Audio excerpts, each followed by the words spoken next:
اسلامی ہے، یہ دعوت اسلامی ہے، دعوت اسلامی ہے، یہ دعوت اسلامی ہے، دعوت اسلامی ہے، یہ دعوت اسلامی ہے۔ الحمدللہ رب العالمین والصلاة والسلام علی سید المرسلین، اما بعد فاعوذ باللہ من الشیطان الرجیم، بسم اللہ الرحمن الرحیم۔ الصلاة والسلام علیکہ یا رسول اللہ وعلی آلکہ واصحابکہ یا حبیب اللہ، الصلاة والسلام علیکہ یا نبی اللہ وعلی آلکہ واصحابکہ یا نور اللہ۔ مدنی چینل کے ناظرین، اس وقت آپ اسکرین پر سلسلہ ملاحظہ کر رہے ہیں ترقی کا سفر۔ یہ ترقی کا سفر کس کا ہے، کیسا ہے، انشاءاللہ بیان کرتے ہیں۔ پہلے سنتے ہیں نبی رحمت صلی اللہ تعالیٰ علیہ وآلہ وسلم پر درود پاک پڑھنے کی فضیلت۔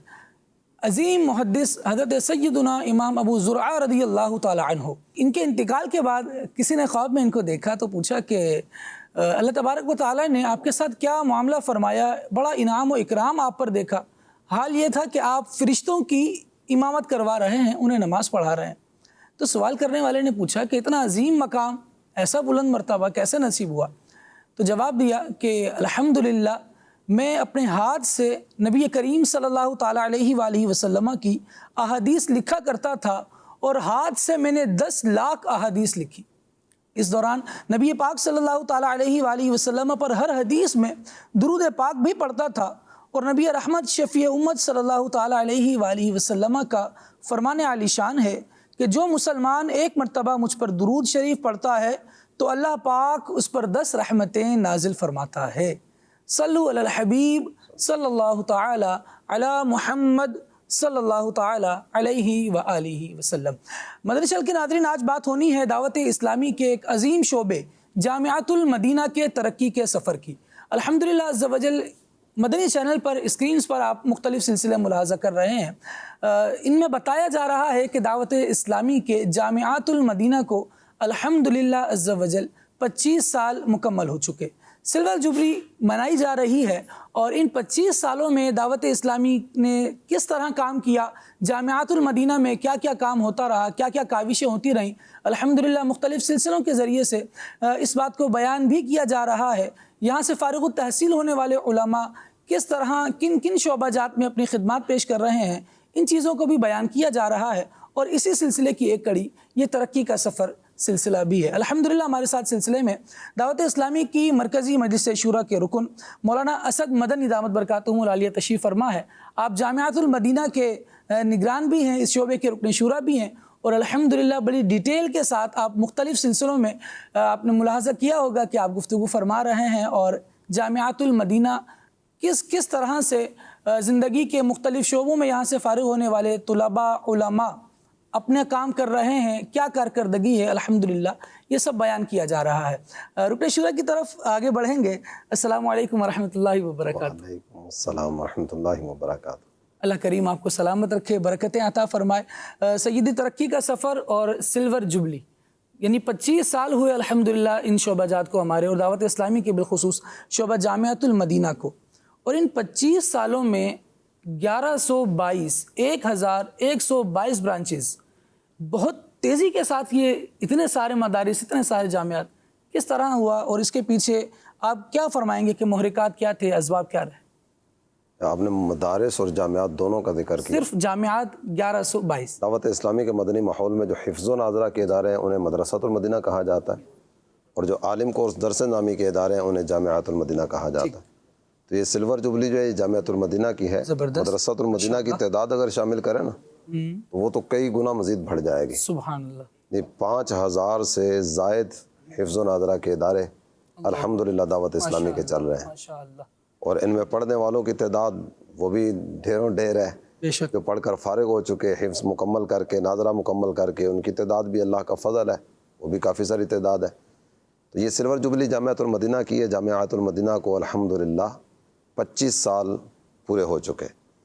اس میں آپ کو بھی اور آپ کے توسط سے مدنی چینل کے ناظرین کو بھی یہ عرض کروں گا کہ جب بھی کوئی کام کیا جاتا نا تو اس کام کے اہداف کو پیش نظر رکھتے ہوئے کام آگے بڑھانے کی صورتیں ہوتی ہیں۔ تو جامعۃ المدینہ کا ہدف کیا ہے؟ امیر اہل سنت نے اپنی یہ خواہش اور تمنا کا اظہار کیا، مدنی چینل پر بھی اس کا ذکر چند ایک مرتبہ ہوا مدنی چینل کے ناظرین کی ایک تعداد بھی امیر اہل سنت کی اس خواہش اور تمنا سے واقف ہے، اور کئی ناظرین اس طرح کے ہیں کہ جنہوں نے اس خواہش اور تمنا کی تکمیل میں اپنا حصہ بھی شامل کیا۔ ماشاءاللہ، امیر اہل سنت فرماتے ہیں کہ میری خواہش یہ ہے کہ ہر گھر میں ایک عالم ہونا چاہیے۔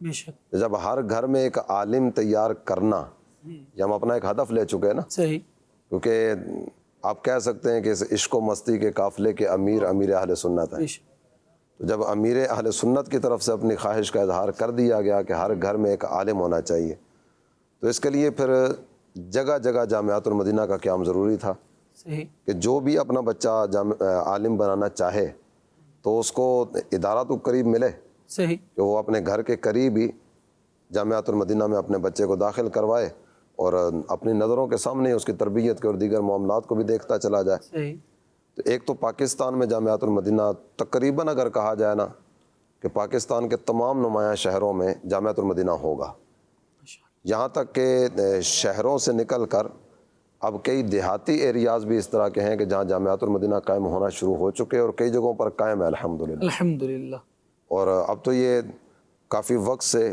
پاکستان کی سرحد پار کر کے کئی ایک بر اعظم اس طرح کے ہیں کہ جہاں جامعات المدینہ الحمدللہ علم کے نور کو عام کرتے چلے جا رہے ہیں۔ ماشاءاللہ، اور بس وہی کہ ہر گھر میں ایک عالم ہونا چاہیے، اسی خواہش اور تمنا کو لے کر آگے بڑھنے کا سلسلہ شروع ہوا اور بڑھتے چلے گئے۔ سبحان اللہ، اور اس میں ایک چیز کی طرف توجہ دلانا چاہوں گا مدنی چینل کے ناظرین کو کہ جامعات المدینہ کا قیام یہ تو 94-95 میں ہوا، ٹھیک ہے، اور اس وقت سے یہ سفر شروع ہوا نا۔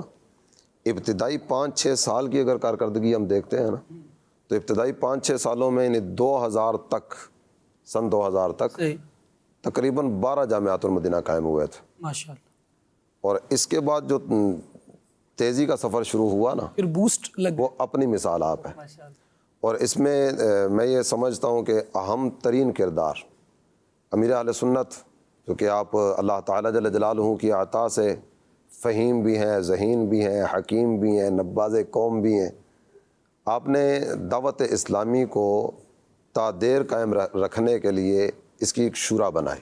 صحیح، شورا کا قیام 2000 میں ہوا، تو شورا کے قیام کے بعد سے باقاعدہ سے اراکین شورا کا ذہن نیچے اترتا چلا گیا، امیر اہل سنت کی سوچ ان کے توسط سے آگے بڑھتی چلی گئی، اور یہ جامعات المدینہ کی ترقی کا سفر تیزی کے ساتھ آگے بڑھا، اور اس وقت ہم 1122 1122 پہ کھڑے ہیں۔ ماشاءاللہ، تو ماشاءاللہ، یہ سلسلہ انشاءاللہ تیزی کے ساتھ آگے بڑھے گا انشاءاللہ، انشاءاللہ۔ الحمدللہ دعوت اسلامی سے اب تک جو علماء فارغ ہو چکے ان کی تعداد 6809 ہے، یعنی 6809 افراد، لگ بھگ 7000 کے قریب جو فارغ ہو افراد ہیں جو فارغ التحصیل ہو چکے الحمدللہ۔ ہماری چونکہ یہ سلور جوبلی جو ہے نا، یہ صرف جامعۃ المدینہ بوائز کی نہیں ہے، جی، یہ سلور جوبلی جامعۃ المدینہ بوائز جامعۃ المدینہ گرلز دونوں کی ہے، ٹھیک ہے، اور دونوں کی تعداد اگر ذکر کریں نا تو 16117 تعداد ہے جی ہاں، جو اب تک اسلامی بھائی اسلامی بہنیں پڑھ کے فارغ ہو چکے ماشاءاللہ۔ 9308 میرے پاس فگر لکھا ہے جو اسلامی بہنوں کا ہے، جس میں انہوں نے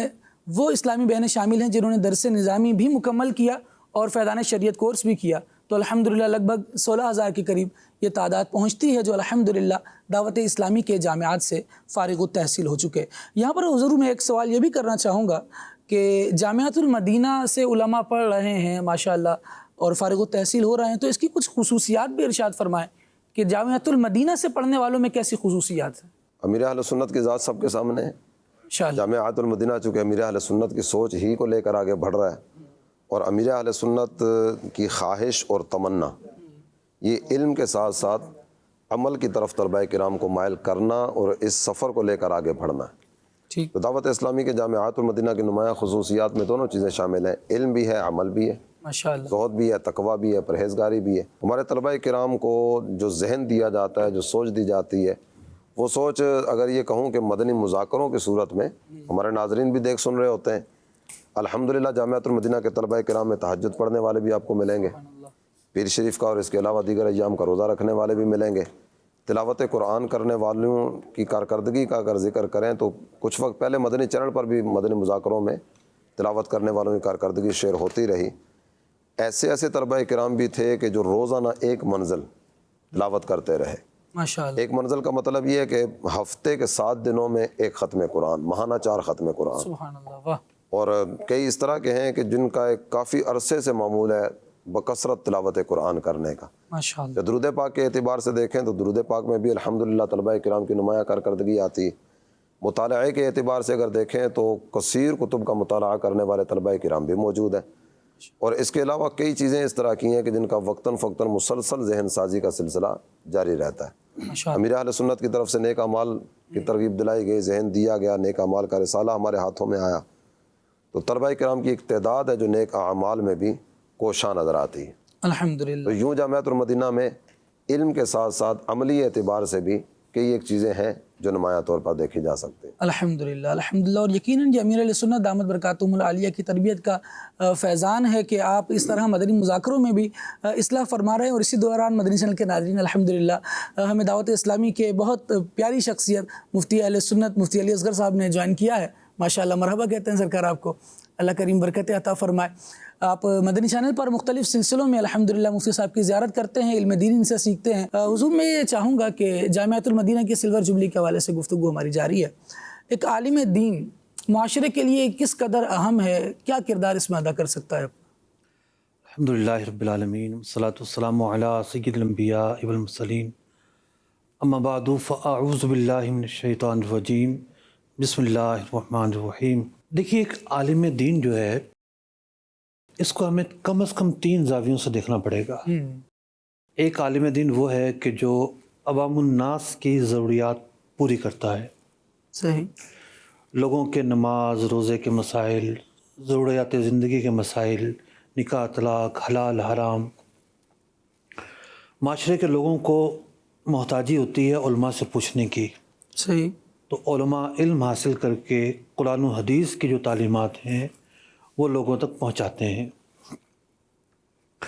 جو دوسرا زاویہ ہے ایک عالم کی ضرورت کا،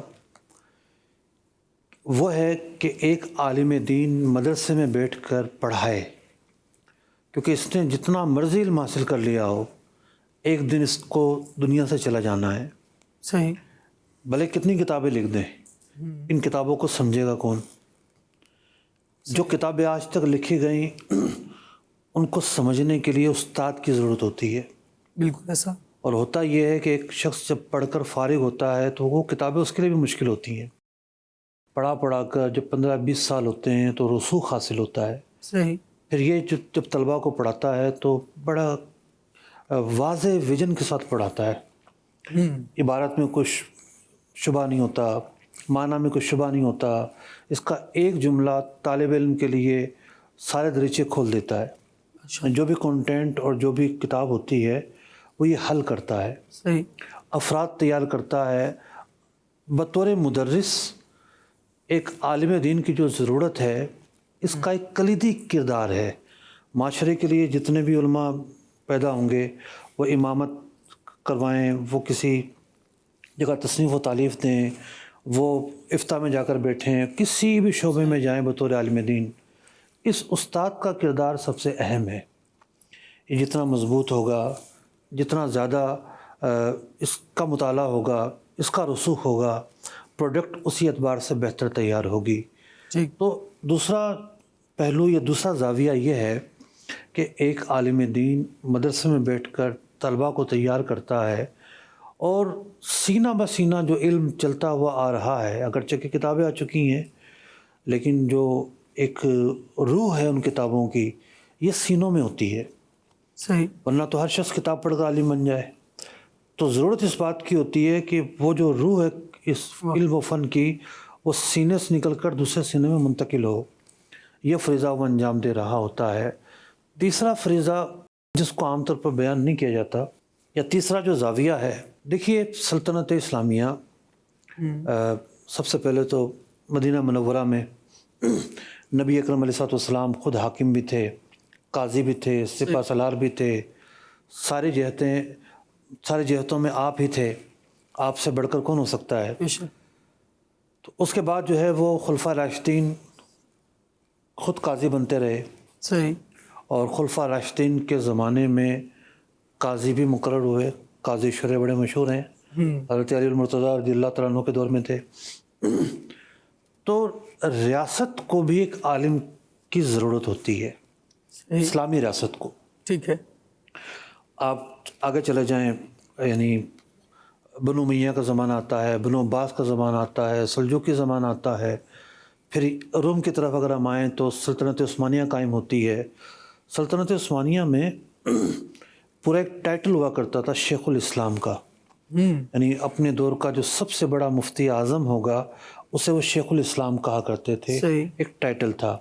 اس کے ساتھ ساتھ یعنی سلطنت عثمانیہ تو ایسا نہیں تھا کہ چھوٹی سی سلطنت ہو، پھیلتی رہی، مارکات جاری رہے، تو مارکوں میں جانے کے لیے بھی ایک لشکر جا رہا ہے کسی مارکے میں، صحیح، تو اس میں ہزاروں سپاہی ہیں، مختلف مسائل پیش آئیں گے، تو سرکاری سطح پر ایک فوجی مفتی کا تقرر ہوتا تھا، واہ، مفتی عسکر، جو لشکر کے ساتھ جو ہے وہ جایا کرتا تھا، اور لشکر کو جو مسائل درپیش ہوتے ہیں آن دی اسپوٹ شیخ الاسلام سے پوچھنا ہے۔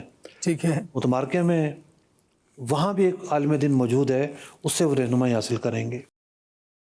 سلطنت عثمانیہ میں ہی یہ ہوا کہ جو قاضی حضرات ہوا کرتے تھے، جو فیصلہ دیا کرتے تھے، فقہ حنفی کے مطابق فیصلے ہوتے تھے، تو قاضیوں کی آسانی کے لیے ایک کتاب لکھوائی گئی، مجلۃ الاحکام العدلیہ۔ یہ معاملات پر کتاب ہے، خرید و فروخت، لین دین پر فوکس کیا گیا۔ اس میں تخصص جو شروع ہوا ہے ہمارا، تخصص فی الفقہ والاقتصاد الاسلامی، بزنس کے حوالے سے ہم نے اس میں بھی یہ کتاب نصاب میں رکھی ہے۔ تو میں یہ عرض کر رہا ہوں کہ یہ کتاب لکھوائی گئی اور قاضیوں کے لیے مقرر کی گئی، قاضی اس کو دیکھ کر فیصلہ کریں گے۔ تو جہاں اسلامی ظاہر بات ہے، قضا تو اسلامی قضا وہی ہوتی ہے جو اسلامی اصولوں کے مطابق ہو۔ بالکل ایسا ہے، تو اسلامی اصولوں کے مطابق ہو تو ایک عالم دین وہاں ہوگا تو وہ قضا ہوگی نا۔ تو ایک عالم دین کا وہاں کردار ہے، ریاست کے اور بہت سارے ایسے پلرز ہیں جہاں ایک عالم دین کی ضرورت ہوتی ہے۔ آج بھی ایسا ہے کہ بہت سارے علماء کو سپریم کورٹ مشیر کے طور پر بلواتی ہے کہ آپ نے جو ہے وہ شریعت کی تعلیمات کیا ہیں اس حوالے سے وہ ہمیں بریف کرنی ہے۔ اسی طریقے سے شریعت کورٹ ہے، وہ بھی بلواتی ہے مشیر کے طور پر۔ نظریاتی کونسل کا فورم ہے، رؤیت ہلال کا فورم ہے، یہ بھی مجلس قضا ہے صحیح، ایک اعتبار سے۔ تو یوں ایک عالم دین کی جو ضرورت ہے وہ ہر پہلو میں موجود ہے۔ معاشرے کا ہر طبقہ اس کا محتاج ہے، پھر علم سکھانے کے لیے ہم ان کے محتاج ہیں، پھر جو ضروری چیزیں ہیں وہاں ایک عالم کی ضرورت ہے۔ ماشاءاللہ، یعنی یوں مختلف شعبہ جات میں عالم کی تو ضرورت موجود ہی رہتی ہے، لیکن آج کل یہ بھی تو دیکھا جا رہا ہے کہ علم کی بے قدری ہے، بلکہ پڑھنے والا بھی کبھی کبھار یہ سوچ رہا ہوتا ہے میں پڑھ لوں گا تو پڑھ کر کروں گا کیا۔ پہلے تو حکومت یوں عالم کو منتخب کر رہی ہے اور اس طرح کے سارے معاملات چل رہے ہوتے تھے، اب کیا معاملہ ہوگا؟ آج کل تو بے قدری کا دور دورہ ہے، اس بارے میں کیا فرمائیں گے؟ دیکھیے، قدر اور بے قدری جو ہے نا، اس کو ہمیشہ ایک زاویے سے دیکھنا پڑے گا۔ صحیح، ہم ایک لفظ استعمال کرتے ہیں پڑھاتے ہوئے کہ آپ کو اضافت سے دیکھنا ہوگا، صحیح، حقیقی معنی میں نہیں دیکھنا ہوگا۔ ایک عالم دین کی جو قدر ہے، میں اس بات سے معترف ہوں، اعتراف کرتا ہوں، آج کے دور میں بہت کم ہے۔ لیکن ایسا نہیں ہے کہ عالم دین کو ہر زمانے میں لوگ آنکھوں پر بٹھاتے ہوں، سر پر بٹھاتے ہوں۔ ہر دور ایسا دور نہیں رہا۔ اچھا، اگر ہر دور ایسا دور ہوتا تو امام اعظم ابو حنیفہ رضی اللہ تعالیٰ عنہ کو قید میں کیوں ڈالا جاتا؟ امام احمد بن حنبل رحمۃ اللہ تعالی کو کوڑے کیوں مارے جاتے؟ امام نسائی کو دربدر کیوں کیا جاتا؟ امام بخاری پر ظلم و ستم کے پہاڑ کیوں توڑے جاتے؟ تو مشقت علماء کے ساتھ ہمیشہ جڑی رہی ہے، چونکہ فضیلت زیادہ ہے نا۔ جیسے مثال کے طور پر کسی باپ کا ایک کام ہے اور وہ بڑا اربوں خربوں کا کام ہے، تو باپ بھی ڈرے گا کہ میں بچوں کے حوالے کر دوں، یہ نہ اس کو زیرو کر دے۔ تو اہلیت چیز ہوتی ہے، کندن بنتا ہے آدمی، صحیح، کندن بن کے جب نکھرتا ہے تو پھر جو خوشبو اس کی پھیلتی ہے، اس خوشبو کو کوئی نہیں روک سکتا۔ سبحان اللہ، یعنی ایک عالم دین کی اگر ناقدری ہے، اس میں خود اس عالم دین کا کتنا بڑا حصہ ہے۔ اس نے پڑھا کہ نہیں پڑھا؟ اگر اس نے پڑھا، خلوص سے پڑھا، تو اس کی ہمیشہ قدر رہے گی۔ واہ، ٹھیک ہے، اس کے گھر والے قدر نہیں کرتے، اس کے محلے والے قدر نہیں کرتے، جو علم کے قدردان ہیں وہ اس کی قدر کریں گے۔ اضافی اعتبار سے ہمیشہ دیکھنا ہوگا اس کو، علم کے قدردان کب قدر کریں گے؟ یہ اچھی کتاب لکھے گا تو قدر کریں گے، بہت اعلیٰ، یہ اچھا مصنف، اچھا مدرس ہوگا قدر کریں گے، ریسرچر اچھا ہوگا اس کی قدر ہوگی۔ تو ایک بندہ جب نمایاں ہوتا ہے تو اس کو، یعنی جیسے مفتی ہے، آپ کتنا ہی کچھ کہہ لیں اپنا کہ مفتی جو ہے وہ اساتذہ بناتے ہیں اور اساتذہ اہل قرار دیتے ہیں، سب سے بنیادی چیز ہوتی ہے کہ وقت کے جو علماء ہیں وہ اس کو مفتی کی نظر سے دیکھتے ہیں کہ نہیں دیکھتے۔ اب تو ہر مدرسے نے ایک ڈگری ایوارڈ جاری کر دی ہے، لیکن جو پروڈکشن ہوئی ہے کیا وہ ایسی ہے کہ جو وقت کے بڑے بڑے علماء ہیں وہ کسی کو مفتی کی نظر سے دیکھیں؟ علماء کی جو قبولیت ہے یہ ایک معیار ہوتا ہے، کسی کتاب کے معیاری ہونے کا، کسی مدرس کے بہت عمدہ مدرس ہونے کا، اور کسی مفتی کے واقعی مفتی ہونے کا۔ ورنہ تو آج ہر جو اسٹیج کا خطیب ہے وہ مفتی لکھتا ہے اپنے نام کے آگے، صحیح، اور فتوی غالب بھی بعض اوقات اس کو نہیں پتہ ہوتا، سب ایسے نہیں ہے۔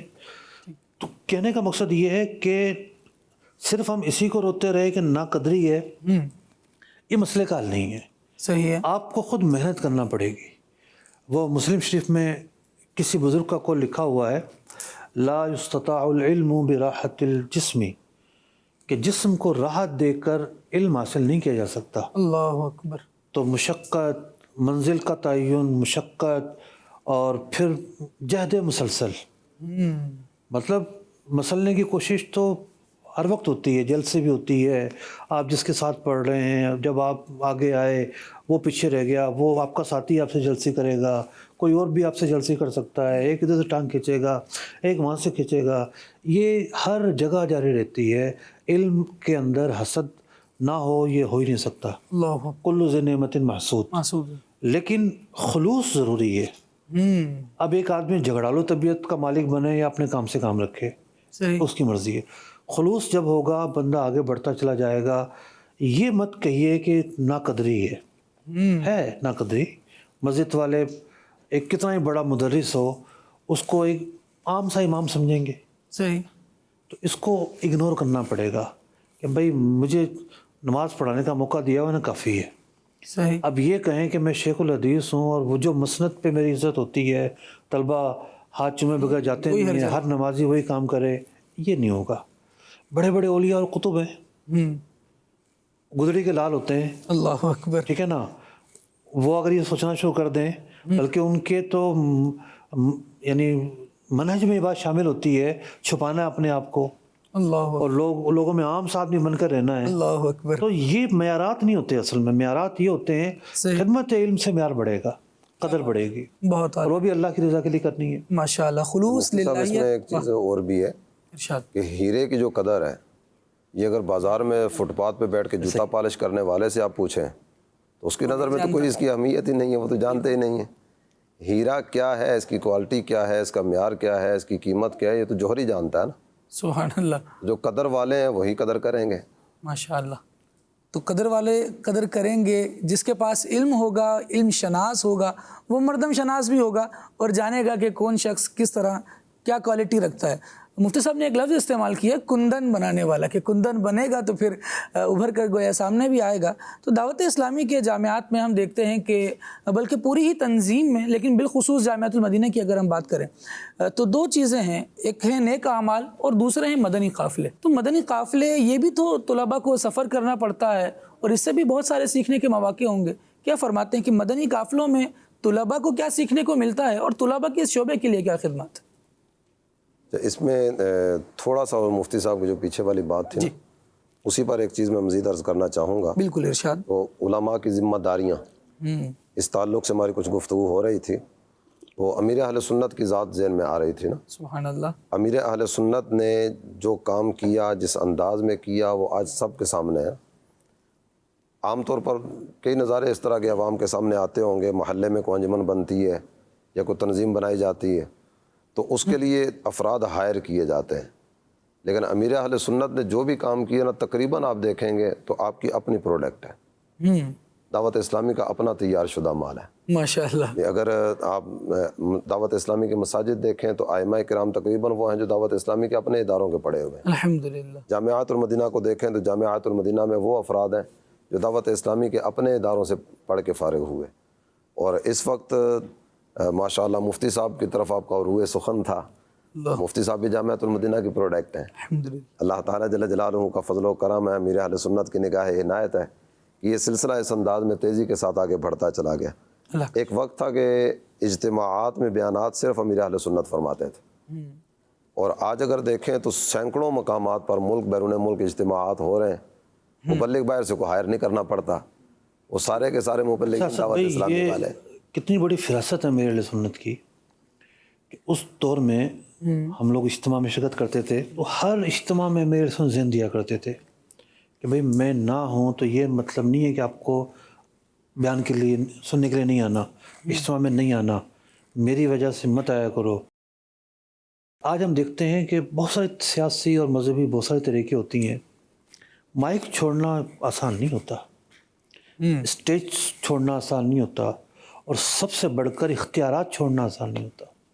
صحیح۔ منچ پہ بھی ہاتھ لگایا جاتا ہے پاؤں پہ، آپ کی مہربانی بس کر دیں۔ جی، اور ایک تو یہ چھوڑنا، اور دوسرا ایک بندے کو بعض اوقات گھمنڈ ہوتا ہے، میں ہوں گا تو لوگ آئیں گے، یا تو یہ میری وجہ سے آتے ہیں، میں کیوں پیچھے ہٹوں، لڑائیاں ہو جاتی ہیں۔ اب میرے یہ دیکھیں، یہ ثانوی درجے کی چیزیں ہیں جو حقیقت پر مشتمل نہیں ہے، فریب ہے۔ صحیح۔ اب میرے لیے سنت پیچھے ہٹے، مائک شیئر کیا، منچ شیئر کیا، اچھا۔ مطلب کہ جو آپ کی جوانی کا دور تھا، آج تو آپ کی عمر 70 سے اوپر ہے، اس دور میں آپ نے دوسروں کو کھڑا کیا، آپ نے شعلہ بنا کے خود کو پیچھے کیا، تم نے چلانا ہے، دعوت اسلامی ایک شخص میں نہیں چلے گی، نظام میں بھی زندگی میں دیکھوں کیسے چلتا ہے۔ یہ اتنا بڑا حسن ہے، اور کوئی اگر اس پر پی ایچ ڈی کرنا چاہے نا کہ دعوت اسلامی کی کامیابی کی وجہ کیا ہے، یہ ایک کلیدی کردار ہے اس کے اندر، روحانیت اور خلوص اور اللہ تعالیٰ کی فضل و عطا، باقی جو غیر مادی چیزیں ہیں اس سے ہٹ کر، کہ جو حکمت عملی اور جو پلاننگ، کیا ایسی مؤثر چیزیں ہیں، اس میں کلیدی کردار ہے اس چیز کا۔ ورنہ تو آج جس کو اسٹیج ملے وہ اپنے گن پہلے گاتا ہے اور دوسروں کی بات بعد میں کرتا ہے۔ میں ایسی حاوی ہو چکی ہے چاروں طرف جس کی انتہا نہیں ہے، لیکن امیر سنت کی تربیت کا انداز ہی کچھ اور تھا۔ اچھا مفتی صاحب، اس میں یہ بھی ایک انداز ہمارے سامنے آتا ہے نا کہ جب بات کی جاتی ہے کہ ماشاءاللہ امیر اہل سنت کی دینی خدمات کے کیا کہنے ہیں، تو کہتے ہیں میں نے تو کچھ بھی نہیں کیا۔ اللہ۔ کبھی کہتے ہیں یہ شورا نے کیا ہے، کبھی کہتے ہیں یہ دعوت اسلامی والوں نے کیا، حالانکہ پیچھے اگر دیکھیں تو امیر اہل سنت کی حکمت کار فرما ہے، آپ کا پر اثر انداز تبلیغ، تقسیم کرنے کا انداز، یہ بہت ساری چیزیں کار فرما ہے کہ جس کی وجہ سے دعوت اسلامی ترقی کے زینے طے کرتی چلی۔ یعنی ٹیلیسکوپ کا افتتاح تھا، امیر سنت تشریف فرما تھے، تو وہ جو شعبے کے ذمہ دار ہیں مولانا وسیم صاحب، تو انہوں نے فرمایا کہ ہمارا شعبے کا یہ نام ہے، تو فرمایا اچھا پھر کسی مجلس کے تابع ہوگا۔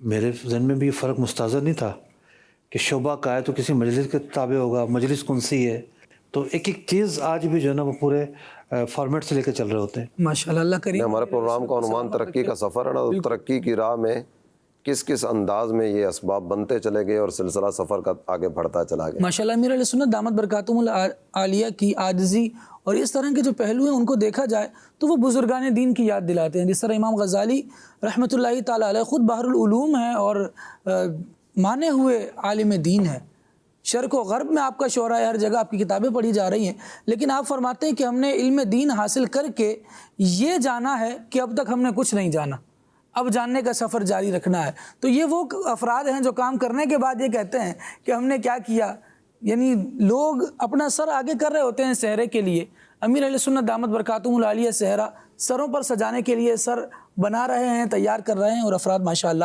آگے آ رہے ہیں۔ یہاں پر یہ سوال بھی عرض کرنا چاہوں گا کہ مدارس کے لیے الحمدللہ ہم گفتگو کر رہے ہیں، جامعۃ المدینہ کے لیے بالخصوص بات ہو رہی ہے، تو ٹیلی تھون بھی ماشاءاللہ ہمارا قریب قریب ہے، اور علم دین پر ہم دیکھ رہے ہیں کہ پچھلے زمانے میں جب بات کی جاتی ہے تو وہاں پر باقاعدہ طور پر خرچ کرنے کے لیے ریاست کا بھی ایک کام ہوا کرتا تھا، افراد بھی بڑا اس کے لیے تعاون کیا کرتے تھے۔ آج کے دور میں بھی الحمدللہ ہم یہ دیکھ رہے ہیں، لیکن ابھی امیر علیہ سنت دامت برکاتہم العالیہ کے فیض کے ایک ترجمان حاجی عمران اتاری دامت برکاتہم العالیہ، ان کا ایک کلپ بڑا گردش کر رہا ہے۔ آپ یہ فرما رہے ہیں کہ ابھی بہت ساری جگہیں ایسی ہیں جہاں جامعۃ المدینہ نہیں ہے، وہاں بھی بنانے ہیں، تو اس کے لیے دعوت اسلامی کیا پلان رکھتی ہے اور کس طرح سے کام ہو رہا ہے؟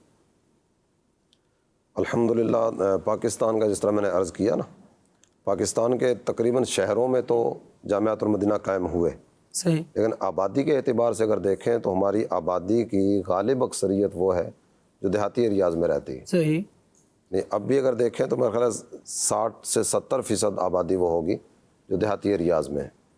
تو دیہاتی ایریاز میں مزید جامعۃ المدینہ کا قیام، اور دعوت اسلامی صرف پاکستان کی تحریک تو ہے نہیں ہے، ٹھیک ہے، انٹرنیشنل تحریک ہے۔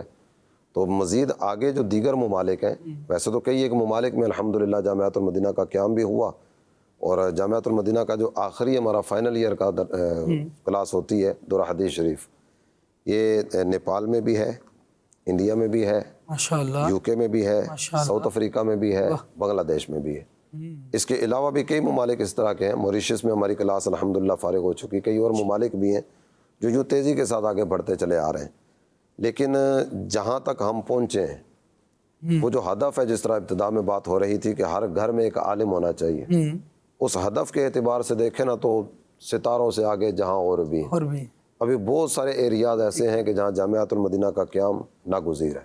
بالکل ہونا اس چاہیے۔ طرح ہم یہاں کا دیکھتے ہیں، پاکستان میں اگر اسلامی بھائیوں کے، اسلامی بہنوں کے جامعۃ المدینہ شامل کریں تو یہ 850 سے زیادہ تعداد پاکستان کی ہوگی۔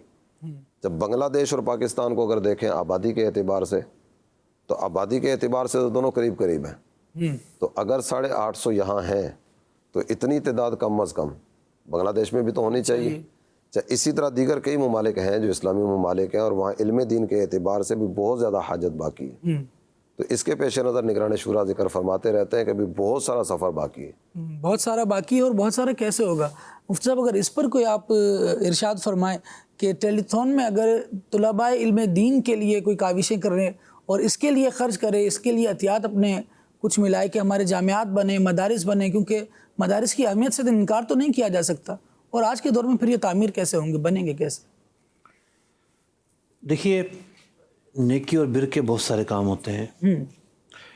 نیکی اور بر کے کاموں میں سب سے زیادہ ترجیح دی جاتی ہے سب سے اہم کام کو۔ صحیح، ماشاءاللہ۔ اہم کام کے دیکھیے دو زاویے ہیں، کسی کا رشتہ دار محتاج ہے، غریب ہے، کھانے کو نہیں ہے، یہ سب سے اہم کام ہے۔ صحیح، اب ٹھیک ہے، آپ کا رشتہ دار تو کوئی ایسا نہیں ہے، یا ہے تو اتنا ہے کہ آپ اس کو بھی دے سکتے ہیں، کہیں اور بھی خرچ کر سکتے ہیں۔ ٹھیک ہے، تو اہم کاموں میں یہ دیکھا جاتا ہے ضرورت کہاں زیادہ ہے اور ثواب کہاں زیادہ ہے۔ ماشاءاللہ۔ یہ جو سرکل ہے جامعۃ المدینہ کا، یہ پورا سرکل صدقہ جاریہ پر مشتمل ہے ماشاءاللہ، کہ آپ جب اس میں حصہ ڈالتے ہیں تو علم کی شاخیں پھول رہی ہیں، یہاں سے پھیل رہی ہیں، علماء بن کے تیار ہو رہے ہیں، وہ منبر و محراب کے ذریعے دین کی خدمت کر رہے ہیں، تصانیف کے ذریعے، پھر وہ کتابیں لکھیں گے، کتابیں عام ہوں گی، ایک نہ رکنے والا سلسلہ ہے۔ بے شک، تو اس سرکل میں جو بھی شامل ہوگا تو اس کو ایک صدقہ جاریہ کا ثواب ملے گا، اور اس کی جو دی ہوئی عطیات اور رقم ہے اس کے ذریعے جتنا نفع ملے گا امت کو، اس کو بیان نہیں کیا جا سکتا۔ تو اتنے عظیم فائدے سے کیوں پیچھے رہا جائے؟ بعض اوقات یہ ہوتا ہے کہ اماؤنٹ سے بڑھ کر نا، فگر سے بڑھ کر جو لوگ ہیں وہ اہم ہوتے ہیں۔ صحیح، مثال کے طور پر 1000 افراد ہیں جو 1 یونٹ دینے والے ہیں، ٹھیک ہے، لیکن 1,00,000 افراد وہ ہیں جو نہیں دے رہے، 1 روپے بھی نہیں دے رہے۔ تو اگر ہر مسلمان یہ سوچے کہ میں نے کچھ نہ کچھ حصہ ملانا ہے، یہ اتنا کار خیر ہے، اس کی کوئی ظاہر بات ہے سرکاری سرپرستی نہیں ہوتی، ہم نے خود کرنا ہوتا ہے، اپنے قدموں پر ہی یہ ادارے چل رہے ہوتے ہیں، آپ کے معاشرے کے لیے ہیں، آپ کی گلی محلے میں ہیں، آپ کی مسجد میں امام ایسا کھڑا ہوگا۔ آج بھی سندھ میں چلے جائیں آپ، جی، اور دیہی علاقوں میں چلے جائیں، امام ایسا کھڑا ہوا جس کی قرات ہی غلط ہے، اللہ قرآن پڑھنا جس کو نہیں آتا۔ تو یہ اس سے جو فائدہ پہنچ رہا ہے وہ ہمارے معاشرے کو ہی پہنچ رہا ہے. بے شک. ہمارے بچے ہی پڑھتے ہیں. یہ جو چینل پر بیٹھ کر علماء بیان کر رہے ہوتے ہیں, ٹھیک ہے, جی. یہی اگر لطیفہ بیان کرنا شروع کر دیں, علم ان کو آئے ہی نہ, لوگ بولیں گے بھائی ان کو بٹھا لیا یہاں پر. صحیح, ایسا ہی. تو جو یہاں سے ڈیلیور ہو رہا ہے وہ کیوں ڈیلیور ہو رہا ہے؟ اس لیے کہ ایک پروڈکٹ تیار ہوئی ہے, علماء تیار ہوئے ہیں, وہ قرآن و حدیث کی تعلیمات آگے بڑھا رہے ہیں. بحیثیت مسلمان یہ ہمارا فریضہ ہے. علم ہمارا سب سے بڑا ہتھیار ہے. کفر اگر پھیلتا ہے معاشرے میں, علم کی کمی کی وجہ سے پھیلتا ہے. کوئی کنفیوز ہو جاتا ہے, کسی کے سامنے دلائل نہیں آ پاتے, علماء کی طرف اس کی جو توجہ نہیں ہو پاتی, علماء سے رابطہ نہیں ہو پاتا, کفر تک میں جا پڑتا ہے. علم سب سے بڑا ہتھیار ہے ہمارا, اور جامعۃ المدینہ اسی علم کے خزانے کو پھیلا رہا ہے. بہت. تو اس علم کے خزانے کو پھیلانے میں آپ کا جو تعاون ہے, آپ کی جو مدد ہے, آپ کا چل کر آنا ہے. آپ کبھی نہ آئے ہوں, کبھی آپ اسٹال پر نہ آئے ہوں, جامعۃ المدینہ کے دعوت اسلامی کے افراد سے رابطہ نہ کیا ہو, اس مرتبہ آپ نے اسٹارٹ اپ لینا ہے, قدم بڑھانا ہے.